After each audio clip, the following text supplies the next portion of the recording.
So hi everyone, welcome back to my YouTube channel. So guys, आज चाहिँ म घर फर्किँदैछु कति दिन बाद 9 दिन बाद. So तलको बाटो चाहिँ बिग्रेको छ. अब तलबाट त पुरा टाइम लाग्छ अरे बाटो बनिनु. So म चाहिँ माथि दार्जिलिङ भएर यता जादैछु. अन्तखेरि यता हाउ मेरो छोरा रेडी भइसकेको छ. यता हेर्नु. गुड मर्निङ भन्नु. Good morning. अब चाहिँ हामी निस्किनु आँटेको. यहाँ गाडी आउनु आँटेको टाइम भयो 7:30. अन्त बाजेलाई देखाउँछु म अब लास्ट. बाजेलाई चाहिँ एक्लै छोडेर उठ्नु खोज्यो भने चाहिँ गयो. बाउ गएको होला दसैँमा आउँछु. ल ठिक भएर बस्नु ल.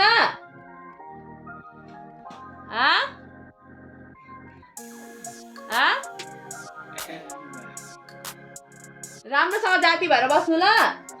ल दबाईहरू ठिक टाइममा खानु ल. एक्लै हिँड्नु नखोज्नु लडी जान्छ ल.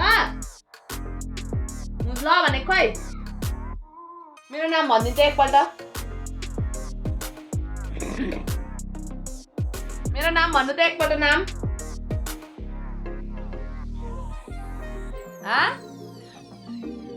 भन्दैन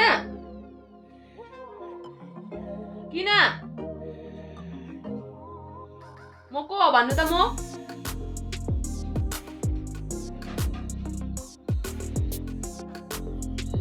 म गएको ल.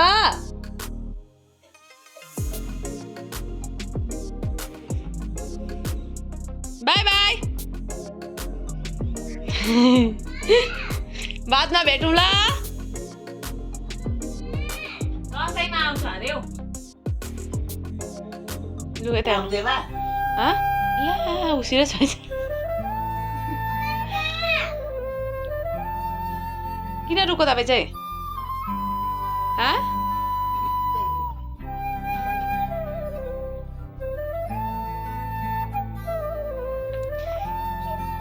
नातिनी जाँदा त्यस्तो माया लाग्छ.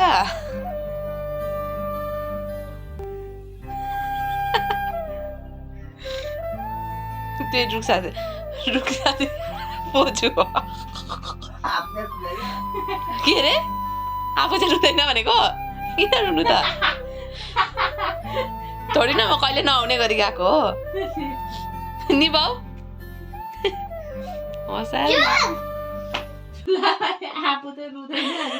जबरजस्ती रुनु म.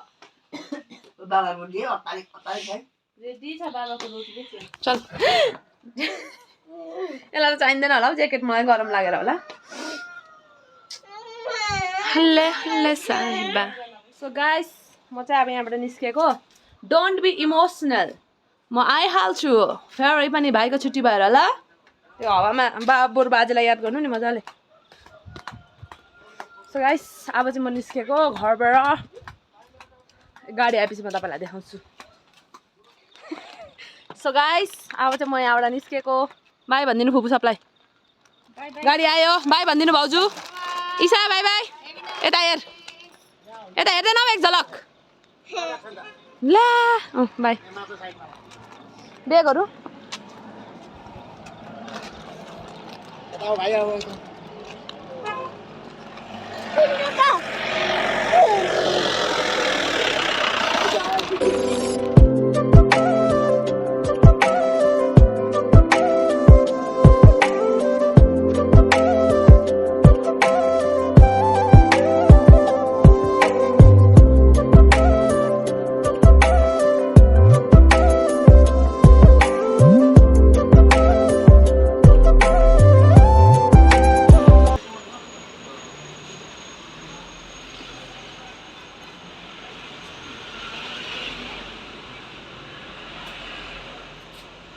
कस्तो दामी जग्गा रहेछ हौ यो.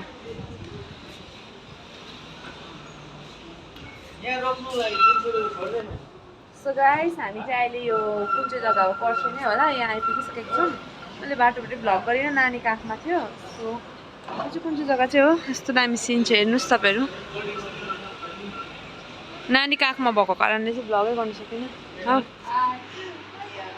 लु भनिदिनु तपाईँ सो गाइस तपाईँहरूले कति दिन बाद देख्नु पायो होला हाम्रो घरको म फाइनली घर आइपुगिसकेको छु हिजो चाहिँ भ्लग गर्दा गर्दा अलिक खिचिदिनु त कति गएको छ होला मेरो नि अघि सुरु गर्नु पर्थ्यो हिजो चाहिँ रङ्गलीबाट निस्केर अलिकति भ्लग गरेँ कि त्यहाँबाट त म सिरियस भएँ किनभने माथिबाट आउनु पर्यो नि त के फुटायो माथिबाट आउनु पर्यो कर्सेङहरू हुँदै त्यहाँबाट चाहिँ गाडीमा नानीसँग असुविधा पनि भयो भ्लगै गरिनँ आएर पनि सिरियस भएर टाउको दुखेर सुतेँ सो आज चाहिँ भ्लग स्टार्ट गर्दैछु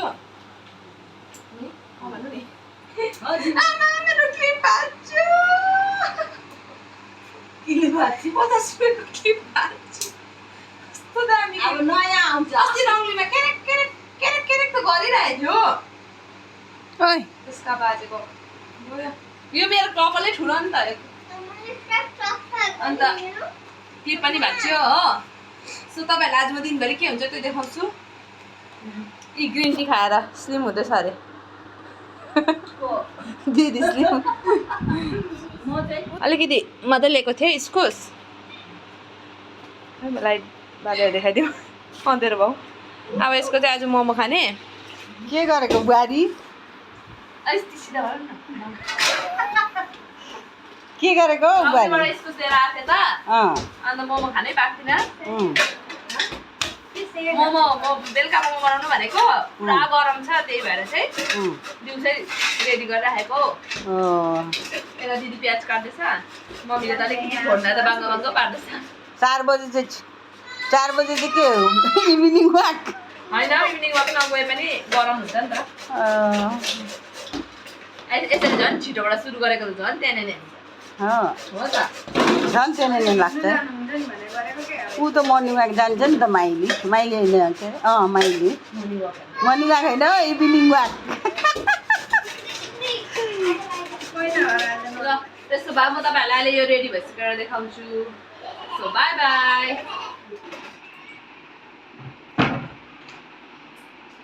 अब चाहिँ खिड्कीहरू बन्द गर्नुपर्छ किनभने घाम आउँछ ए सब बाहिरबाट बन्द गर्थ्यो अर्को बेला खोइ अन्त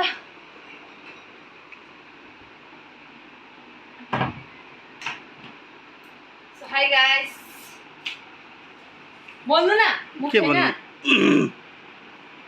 फाइनली मेरो बुढीलाई भेट्यो भन्नु न ए सरी भन्नु न के भन्नु 9 दिन बाद 9 दिन बादमा भेटेको बुढीसँग कस्तो छौ बुढी बुढी कस्तो छौ म बिमारी छु म यहाँ बस्छु नि त कहाँ चोट लाग्यो तिम्रो कहाँ चोट लाग्यो देखाउ त यहाँ म रुक्सा दिदीलाई देखाउँछु यो भिडियो हेर है दिदी ज्वाइँले हामीले उता याद गर्दैन भन्थ्यो नि यहाँ जस्तो आयो खै लाइट बालौँ इस यहाँ हेरिहाल चोट नानीको यहाँ गोडामा यहाँ गोडाहरू भत्केको देख्यो होला यसले भन्दै थियो नि त हिजो खुब काहीँ नभएको चाहिँ याद गर है नानीलाई हैन भाइले भन्दै थियो जति लड्छ रङ्गलीलाई याद गर है लड्छ यति दिन त ठिकै थियो ठुलो हुन्छ कसले भनेको बल्छ जति लड्छ यति बल्छ माथि हो कत्रो बढ्यौ तिमी अन्त रङ्गलीमा चाहिँ मैले याद गरिनँ नानी भन्दै थियो होइन आज चाहिँ के गर्दै थियो लेख्नुपर्छ तिमी खानु दिन्छु म तिमी लेख्नुपर्छ के भयो तिम्रो नाक र टाउकोमा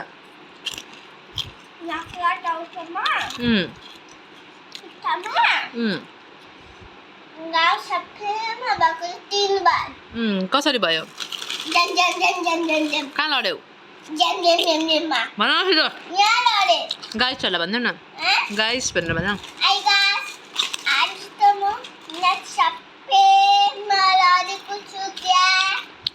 अन्त के रे कर दीजिए भन प्लिज भन्दै अरू के भन्नुपर्छ गाइसहरूलाई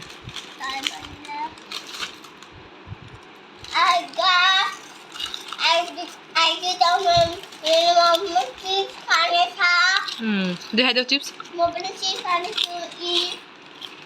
कुन चाहिँ चिप्स हो यो पोटेटो क्र्याकर के रे पोटेटो क्र्याकर भन त क्र्याकर्स हौ Crackers. थ्याट लाटा Crackers. So stay tuned guys भन्देऊ Student guys. बेलुका मोमो खाँदा भेट्छु भन बेलुका मोमो खान भेट्छु Bye bye. आइया बाई बाई सो गाइस अब चाहिँ हामीले मैले अगाडि चाहिँ प्रोसेस देखाइन पानी फ्रिजको पानी खाएको यसरी को हुँदैछ दिघातीलाई कतिजना चाहिँ सोधिसक्यो तपाईँले भनेर कसले तपाईँले पो भनेर अन्त मम्मीले म चाहिँ कहाँबाट थाहा हुनु म गएकै छुइनँ त्यहाँ तपाईँले त्यहाँ पनि हेऱ्यो त्यहाँ भन्यो भने नि त मम्मीले भनेको हौ अब मैले चाहिँ कहाँबाट भने मम्मी खाना खाना तपाईँले भने मैले कहाँबाट भने तपाईँले मलाई भन्यो होइन मैले त्यस्तै सुने त कसले भन्यो म तपाईँहरूमा गएँ तपाईँहरूको त्यही छुर्पी दिनु त गएँ होइन त्यहाँबाट आइगएँ बहिनीले भनेको तपाईँले भने त्यहाँ पनि बनाउँदो रहेछ यहाँ पनि बनाउँदो रहेछ भनेन आज चाहिँ गीता दिदीको पनि बनाउँदो रहेछ भनेन तपाईँले अरे मैले इस्कुस काटेको भनेको होला सब्जी काटेको देखेर कसले म त तिमीले सब्जी खाएकै देखिनँ भोकै छैन आज ए ल सब बाई मिस्टेक भएको रहेछ गाइस हामी चाहिँ दिदीको घरमा पनि मोमो बनाउँदैछ भनेर सोचेको थिएँ कि अनफर्चुनेटली होइन त्यो अफवाह भएछ सब बात म पनि त गएको छुइनँ तपाईँकोमा त्यही छुर्पी दिएर आइ त गएँ हावामा सुनेछ मैले पनि हावामा सब हावाको बात भन्ने तपाईँ नै हो भने चाहिँ लु यहाँ चाहिँ डल्ला बनाउँदैछु यहाँ चाहिँ किमा छ गरमले मर्ने बेला हामी म त झन् त्यहाँ ठन्डामा बसेर आएर होला पसिना हेर्नु सक्नुहुन्छ तपाईँहरू यस्तो हालतको पत्ला भइरहेछ सो तपाईँहरूलाई म अब बनाउँछु क्यामेरा गरिदिने मान्छे आयो भने चाहिँ खिच्छु अब पाएन भने त आफै त गर्नु सक्दिनँ सो स्टे ट्युन गाइस के हो आज त फेरि मोमो काटे दार्जिलिङबाट ल्यायो क्या मोमो पनि इस्कुस ल्याएको सब्जी ल्याएको होइन इस्कुस चाहिँ ल्याएको होइन किमा सिमा सबै गरेको थिएँ कि प्याकिङ गरेको थिएँ अब कसरी के लानु भने त्यहाँबाट चाहिँ लिएर आएको किमा मोमो आजको यस्तो गरममा मोमो यार सबले जोय आएन भनेर सोचेको थियो पत्ला नभएको ल दुधै कतिवटा प्लिज पाछा के भएर जोय आएन भनेर सबले सोध्दै थियो तपाईँलाई हो के भन्यो टाइमै छैन भने यस्तो बिजी छु है ल ठिकै छ राम्रै कुरामा ड्युटी त भएन पनि उसको पानी भोलिपल्ट कति दिन भएन त एकछिन त्यो 6 बजी राति जान्थ्यो आइदा त्यो त त्यस्तो भएर हुँदैन नि त भोलिपल्ट म उसलाई पुरा आएको भोलिपल्ट ड्युटी गरेँ पर्सिपल्ट छुट्टी थियो अब दार्जिलिङ जानु आउनु एक दिनको त कुरा होइन नि त कमसेकम कन्टिन्यू 3 दिन छुट्टी लिनु पऱ्यो को म आमा आइम जान्छु त्यहाँदेखि जान्छु तिमी जाँदैनौ त्यतिखेर म जान्छु मम्मी दामी भन्छ मिठो हामी चाख्नु नहुने एक दुई ताजा इस्कुसले गर्दा कि हामी गाइस हामीले चाहिँ मोमो बनाइसक्यौँ अन्त कति बजी अहिले भर्खर 7:15 हुँदैछ हाम्रो काम सक्यौँ किनभने दिउँसोबाट काटेर बनाएको हो अन्त आज मान्छे कम्ती हामी एकैछिनमा भयो नानीहरू चाहिँ 7:30 मात्रै स्कुलबाट आउँदै स्कुल पाउनु अरे भगवान् ट्युसन गएको छ 7:30 मात्रै आउँछ सो अब तिनीहरू आएर सँगै खाने सबै बसिसकेको छौँ यहाँ चाख्नु चाहिँ ल्याइदिन्छ दिदीले खाएर हेर्नु कस्तो भयो मैदा हामी मैदाको खाँदिनँ मोमो चाहिँ आटाकै सुधा आटाको खान्छु यो आटा रुगा आटा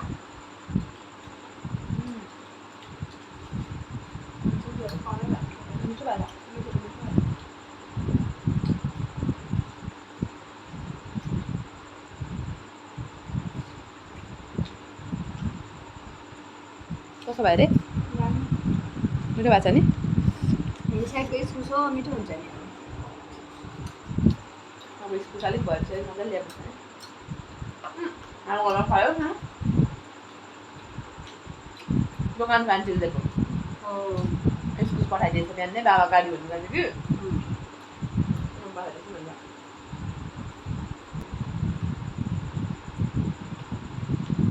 अन्त Cheers. भाउजू मोमो बन्नु पनि सक्यो क्या हो कस्तो भएको छ अघि खाएको थियो खानु कस्तो भएको छ दामी भएको छ अघि भनिसक्यो हो हेर त कस्तो खाएको तातो सुप देखाइदिनु न सुप के सुप हो यो प्लेन सुप अच्छा इस्कुसको भोजुको त उयो त तिम्रो प्लेन सुप डबल सुप डबललाई मैले चाहिँ खुर्सानी हाल्छु नुन हाल्नु पर्छ दिन्छ यहाँ चाहिँ नुन हाल्दिनँ सुपमा सो गाइस अब चाहिँ हामी खाएको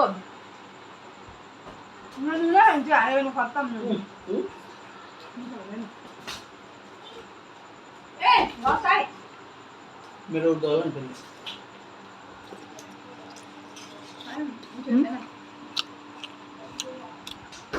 यो चाहिँ हामीले टी मोमो मात्रै खाएको आटाको मजाले देखाइदिउँ न है टी मोमो आटाको डल्ला यो देखेन है टी मोमो त्यो सुपमा मिठो लाग्छ तर म